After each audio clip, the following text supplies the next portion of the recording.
Bienvenue dans La Leçon, le podcast sur l'art d'échouer. Cette semaine, je suis ravie de recevoir l'invité d'honneur du Festival des Arcs 2022, Cédric Klapisch. Cédric, j'aime tellement vos films, vous faites partie de ma dream list depuis la création de ce podcast il y a 5 ans. Si on m'avait dit que cet épisode se ferait finalement à la montagne, j'aurais enfilé mes moon boots et mon bonnet rouge plus tôt. Bonjour. Bonjour. Ensemble, on va parler d'un échec et une entrée de l'école de l'IDEC. C'est ça, qui est la Fémis de l'époque. Ouais, c'est ça. Ça a changé de nom dans les années 80, dans mon souvenir. J'imagine que vous avez dû ressentir en vous disant « Merde, j'ai raté la voie royale ». La voie pour devenir quelqu'un dans ce métier. Ouais, c'était même pas royal, c'était la voie pour devenir réalisateur. J'avais l'impression, oui, que d'une part, il y avait un côté un peu prétentieux où je pensais que c'était fait pour moi. Et du coup, je m'étais dit, j'aime tellement le cinéma, je suis tellement prêt à le faire, tout ça, que je vois pas pourquoi je rentrerais pas. Et puis, je me disais, si je ne vais pas dans cette école, je ne pourrais pas être réalisateur, ce qui était stupide, certainement. Mais en tout cas, je l'ai vraiment pensé, et c'est pour ça que cet échec de ne pas avoir la Fémis, en plus c'était 2 fois, il y a une fois à peu près en sortant du bac. Alors on va rembobiner justement et on va revenir à ça. Je sais que cette période du bac, on vous fout une pression monstre en vous disant qu'en gros, votre vie dépend totalement de l'année qui vient. Vous savez ce qu'on vous dit, qu'il faut absolument trouver tout de suite sa voie, faire la meilleure des écoles, et puis que sinon vous êtes un peu foutu, quoi. J'ai l'impression que c'est universel, cette pression. Ouais, et c'est fou à quel point on a l'impression qu'il faut ne pas perdre du temps, alors que certainement les gens comme moi qui ont entre guillemets perdu du temps, en fait, ils en ont gagné d'une autre façon. Donc oui, moi, il y a vraiment la sortie du bac où je me suis dit voilà, c'est fait pour moi. Il faut que j'entre dans cette école. Donc il y a un premier échec dans le fait de ne pas être pris. Je crois qu'ils en prenaient 25 par an sur 2000 ou 3000. Et donc voilà, ils prenaient très peu de gens. Donc vous vous rappelez de ce que vous aviez présenté? Comment ça s'était passé? En fait, c'était des dossiers. Et quand on était accepté sur un dossier, ensuite il y avait un oral. Je crois que la première fois, j'ai pas eu l'oral, et la deuxième fois que je l'ai passé, donc c'était 2 ou 3 ans plus tard, j'ai passé l'oral, et là il y a eu presque une engueulade entre moi et le jury. Qui portait sur un truc stupide, c'est quand même mal parti de commencer à s'engueuler avec le jury. Et en fait, ils m'ont demandé les films que j'aimais, donc je leur ai dit voilà, j'aime bien Fellini, Hitchcock, Orson Welles, Woody Allen, Scorsese, je sais plus, voilà, tous les gens. Et je ne me rendais pas compte que tous les gens que je citais n'étaient pas français. Et donc il y en a un qui m'a dit mais vous n'aimez pas le cinéma français? Je dis bah non, vous me demandez les gens que j'aime, je vous dis les gens que j'aime, c'est pas que j'aime pas le cinéma français. Bien sûr. Puis c'est parti là-dessus, et donc ils m'ont pas aimé. Et ce qui du coup a été intéressant pour moi, parce que je me suis rendu compte que il y avait quelque chose de moi qui aimait l'ailleurs. En tout cas, c'est pas que j'aimais pas la France, mais et ensuite, alors vous partez aux États-Unis. Ouais, c'est ça. C'est-à-dire qu'en fait, du coup, vu que j'ai subi cet échec, je me dis, enfin pour moi la vie s'arrêtait, c'est-à-dire que je ne savais pas comment continuer, quoi. Et c'est en discutant avec mon père, je pense, il m'a beaucoup aidé à ce moment-là, où lui il était physicien et il avait fait des études à Stanford aux États-Unis, donc il croyait beaucoup au fait d'aller ailleurs, et notamment aux États-Unis. Et du coup j'ai essayé de rentrer à l'école belge à Bruxelles, à Londres et à New York. Et j'ai envoyé un dossier. J'étais assez bon en photo, et donc j'ai envoyé un dossier de photos, et ils m'ont pris assez directement avec ce dossier de photos à New York. Et du coup, il y a eu ce truc aussi génial de dire, c'était un peu pour apprendre l'anglais aussi, s'il y avait un côté sûr. Comme ça. J'avais 23 ans. Puis un peu le fantasme américain aussi. Ouais, il y avait ça. Puis moi, c'est vrai que il y avait 2 réalisateurs new-yorkais, Scorsese et Woody Allen, qui étaient des vrais maîtres à penser pour moi. Oui. Donc je vais là-bas, et c'est vrai que je peux dire aujourd'hui que ça a révolutionné ma vie. C'est-à-dire que il y a pas juste le fait d'être dans cette école à New York University et d'apprendre le cinéma, de côtoyer des gens qui m'ont... Vous appreniez le cinéma et donc pas la photo, c'était juste votre point d'entrée. Ouais, c'était vraiment une école de cinéma, c'était vraiment la film school en graduate studies, donc c'était vraiment... Oh là là, mais prends ça l'IDEC, prends ça. Et c'est vrai que c'est très différent aujourd'hui. Je me pose souvent la question, comment seraient mes films si j'avais fait l'IDEC, si j'avais pas fait cette école américaine? Et je pense que ce serait très très différent. Je pense que je ferais pas du tout les mêmes films.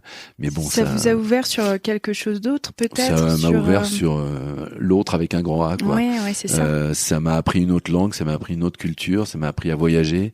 Certainement, je n'aurais pas fait l'auberge espagnole si j'avais pas fait. À sortir aussi de votre coquille, quoi. Parce que l'auberge espagnole est une référence au fait d'être étudiant à l'étranger, D'accord. donc c'était vraiment une référence à ce que j'ai vécu là-bas. J'ai passé 2 ans à New York, j'ai découvert cette ville, j'ai appris mieux l'anglais. L'expérience a été tellement riche, et c'est vrai que quand je repense à l'auberge espagnole, qui est une sorte de publicité pour le voyage et une publicité pour dire aux jeunes. Je confirme. On a tous voulu partir en Espagne après. Voilà, c'est ça. Donc c'est un truc que moi j'ai connu, vécu, et d'une certaine façon, c'est grâce à cet échec. C'est parce que je n'ai pas eu l'IDEC que j'ai pu réussir d'autres choses, quoi. Vraiment, j'ai la sensation aujourd'hui. Et ensuite, parce que ensuite, quand on vieillit, il y a plein d'échecs. On n'arrête pas d'avoir des échecs. Surtout dans un métier créatif où on doit comme ça, où proposer des projets. On ne peut pas réussir tous les jours, tout le temps. Donc, le fait d'avoir vécu cet échec et d'avoir su que un échec entraîne des réussites par la suite, ça amène vraiment. C'est pas forcément que de la résilience, mais c'est vraiment juste une sorte de. C'est même pas de l'optimisme ou de l'espoir, c'est le fait que on se dit ok, il y a un échec, mais il y a un tunnel que je traverse, mais il y a un bout du tunnel. Oui, c'est fou, on conseille souvent, et ça c'est un truc que j'aurais bien aimé entendre plus tôt, de rater très vite en fait, parce qu'on se rend compte une fois qu'on a raté qu'on n'en meurt pas, et puis que finalement la vie ne s'arrête pas, que ça nous mène à plein d'autres choses. Et quand on a eu un parcours un peu scolaire de bon élève et que tout d'un coup on se prend son premier pavé un peu tard, on sait pas forcément comment réagir. Moi, je me dis c'est chouette, vous le faites tôt, ça vous pousse à sortir de ce que vous aviez imaginé, sortir du cadre du scénario. Oui, c'est vraiment ça. En plus, moi, en étant de cette école à New York, la première année, il y a d'autres échecs. C'est-à-dire que je me rends compte que moi, j'avais fait Hippocagne et Cagne avant. J'avais l'impression de savoir écrire, mais je savais écrire des dissertations, je savais pas écrire des scénarios. Donc il a fallu que je découvre que c'est pas la même façon d'écrire, et que le cerveau analytique n'est pas le même cerveau que celui qui est créatif, je dirais, qui est dans un état de créativité. Du coup, il y a d'autres échecs que je vis pendant cette première année à New York, et puis c'est aussi en ratant qu'on se dit voilà, heureusement que j'ai raté mon premier court-métrage, parce qu'on apprend plus en ratant, quoi, et que le cinéma, je pense que ça s'apprend beaucoup en ratant, et c'est un truc que je dis souvent aux jeunes réalisateurs. Je vous conseille de rater vos premiers films, parce que j'ai vu il y a plusieurs réalisateurs qui sont une espèce de génie, où à 25 ans ils vont faire un truc phénoménal, et puis derrière ils arrivent plus à faire mieux, quoi. Et alors que s'il y a un côté un peu pénible au début. Oui, ça je le connais très bien. Vous voyez ce penchant-là de la montagne du Mont Blanc, la face nord, je la connais bien. Et donc les ratages, ils servent, quoi. Et c'est un truc vraiment qu'on apprend que en vieillissant, où voilà, il faut pas penser que l'échec est un échec. Il faut penser que l'échec est un échelon d'un escalier qui amène plus haut, quoi. Et vous foutez pas trop la pression alors lors de ce premier court-métrage? Parce que, je sais pas, je me dis, avec en plus la fougue des débuts, on a envie que ce soit parfait, que ce soit pro, que ce soit digne d'un chef-d'œuvre. Tout le monde a envie d'un premier extraordinaire. Non, bien sûr, mais là, du coup, moi, je suis dans une classe de 50 personnes. Tout le monde a envie que ce soit un chef-d'œuvre. Évidemment, il n'y a pas 50 chefs-d'œuvre, et il y a même 50 films ratés, donc ça donne beaucoup d'espoir de savoir que tout le monde fait pas un truc génial. Et puis, moi, c'est un truc qui m'a beaucoup servi. J'en parle beaucoup en ce moment, notamment aux jeunes, parce que dans cette classe, on était en 2 groupes. Donc, j'étais pas dans sa classe à lui, mais on était au même niveau. Il y avait Ang Lee, et ses courts-métrages étaient pas géniaux. Et quand je vois les films qu'il a fait aujourd'hui, et comment plein de gens se moquaient de lui, parce que c'était un peu gai sucré, je dirais. Il y avait un côté un peu over romantique. Et donc les gens le trouvaient ridicule. Et quand je vois, quand il fait Brokeback Mountain, quand il fait Tigre et Dragon, c'est tellement du cinéma génial. Et même s'il garde ce côté romantique un peu sucré, En tout cas, ce qu'il fait aujourd'hui est mieux que ce qu'il faisait à l'époque. Et du coup, j'ai beaucoup dit ça parce que j'ai donné des cours à la Fémis entre temps, et il y avait des gens qui se foutaient de la gueule d'autres étudiants. Et je dis méfiez-vous des gens d'autres. Et puis ceux qui sont stars à l'école sont pas ceux qui seront stars après. Donc faut être humble, quoi. Vous connaissez le syndrome de la reine du lycée? Non. C'est la reine du lycée, elle est adorée de tout le monde, elle est belle, elle réussit bien, et vraiment tout le monde veut être son amie. Et donc du coup, petit à petit, elle fait de moins en moins d'efforts parce que pour elle, c'est facile. Et souvent, c'est celle qui réussit moins bien dans sa vie, c'est une image. Hein, non, mais c'est une image pas fausse. Ouais. Mais parce que le boutonneux qui a pas trop de copains, il a pas d'autre choix que de trimer et d'avoir une envie de réussir, une petite flamme intérieure d'autant plus forte. Puis ça déculpabilise aussi parce que sinon je trouve que c'est dur de faire soi-même quand on est un peu écrasé par l'envie d'être parfait, de faire aussi bien que ses idoles. C'est un métier où il y a vraiment il y a des génies qui nous font tous rêver. On a tous des idées en tête de ce qu'on aimerait être, de ce qu'on voudrait faire. J'imagine que ça commence déjà à la peur d'échouer et donc qu'on fait pas, quoi. Oui, et ça c'est vrai que, alors bon, c'est le truc qu'on dit toujours que l'important c'est de participer, qu'il vaut mieux faire quelque chose plutôt que de ne pas faire, quoi. Et donc effectivement la peur d'échouer, c'est dommage qu'elle empêche de faire des choses. Il vaut mieux faire mal que pas faire, quoi. Mais c'est vrai, je pense que je sais pas pourquoi en France en plus on est assez fort à fabriquer de la pression pour rien. L'enseignement de la musique pour moi est un peu absurde en France parce que on met ça sur un truc de compétition en disant il faut arriver à être parfait avec le solfège, et on oublie qu'il faut juste prendre du plaisir et que dans d'autres pays, en Afrique, en Irlande, c'est d'abord le plaisir. C'est-à-dire qu'on joue ensemble, et puis si on fait des fausses notes, c'est pas grave, on continue, et puis à un moment on fait moins de fausses notes. Et si on sait pas le solfège, on peut quand même faire de la musique. Et il y a un truc comme ça en France où il y a un truc d'excellence, de compétition, et qui est vrai dans les grandes écoles. Enfin, c'est pas que dans certains domaines. Oui, c'est ultra et où ça crée du stress, et ça crée du coup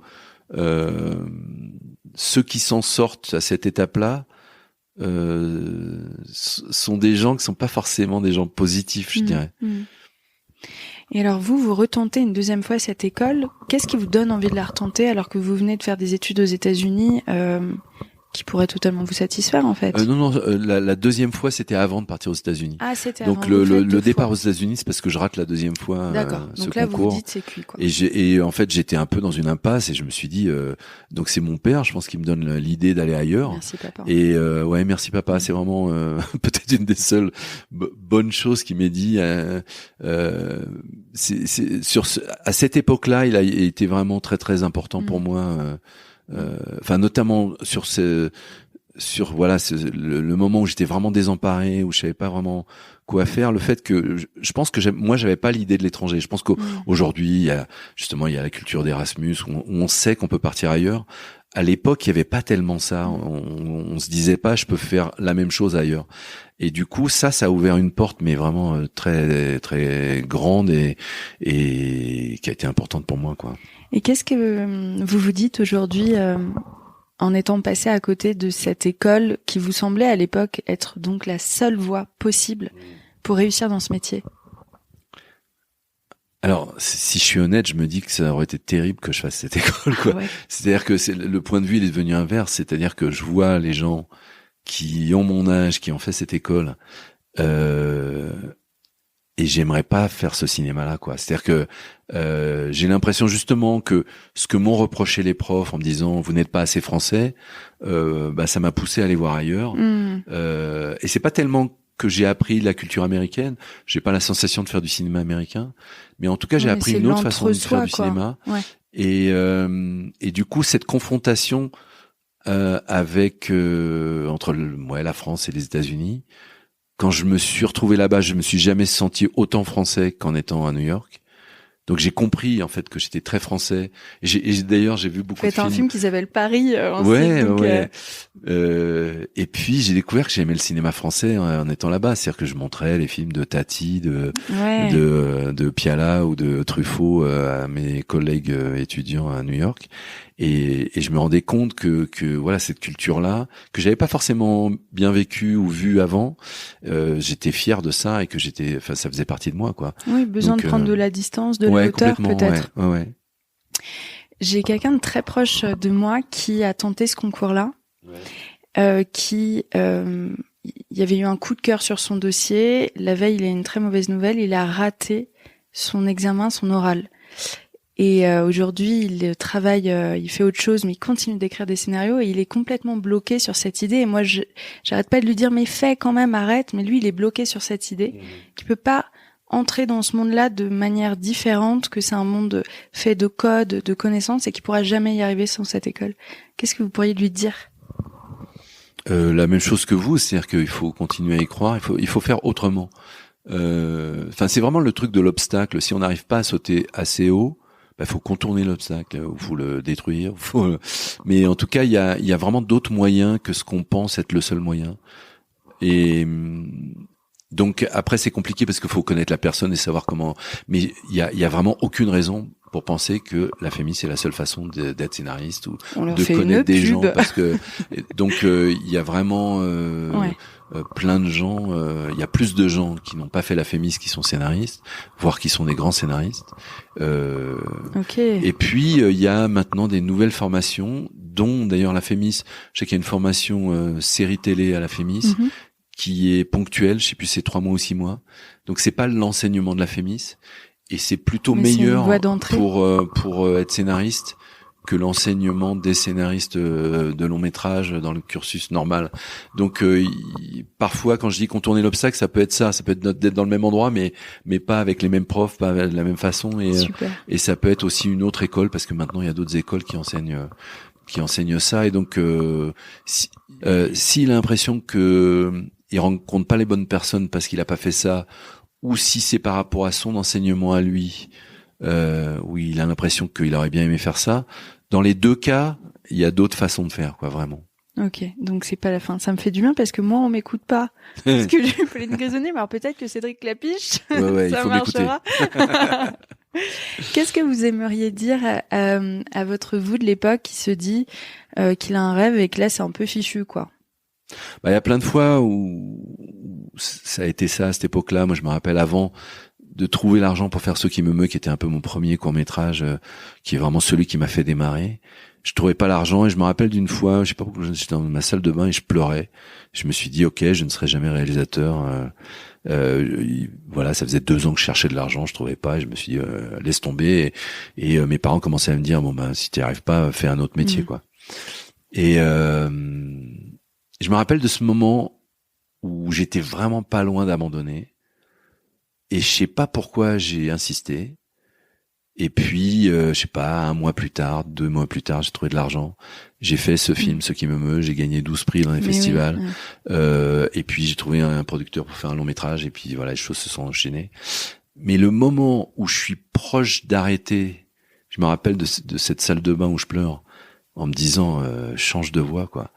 Et où, je ne sais pas pourquoi, il y a une espèce de flamme intérieure qui me dit continue. C'est un peu troublant, ça. C'est des moments où on vit un échec très fort intérieur, et puis si on se dit il faut continuer, on continue. Et je sais pas pourquoi, mais je crois beaucoup. C'est pas une histoire de bonne étoile ou quoi. C'est une histoire de feu intérieur. En fait, c'est une histoire de passion. C'est que si on est passionné par un truc, il y a rien qui pourra vous faire vivre mieux. Et donc c'est même pas une histoire de talent. C'est une histoire vraiment d'avoir envie, quoi. Et donc du coup, quand on a cette envie, il y a un moment, on arrive à trouver la porte, quoi. Merci beaucoup, c'était hyper intéressant. Ça fait vraiment du bien d'entendre ça et de se dire que derrière chaque carrière géniale, il y a plein de moments de doute, de remise en question, de j'arrête tout. Non, bien sûr. Voilà.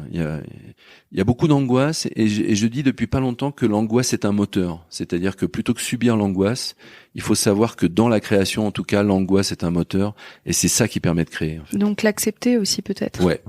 Merci beaucoup. De rien. J'espère que cet épisode avec Cédric Clapiche vous a plu. Pour découvrir les coulisses du podcast, n'hésitez pas à me suivre sur Instagram, @Paulette_Grisoni, sur Twitter, podcast LL en majuscule, ou sur Facebook, La Leçon Podcast. On se dit à très vite pour un nouvel épisode.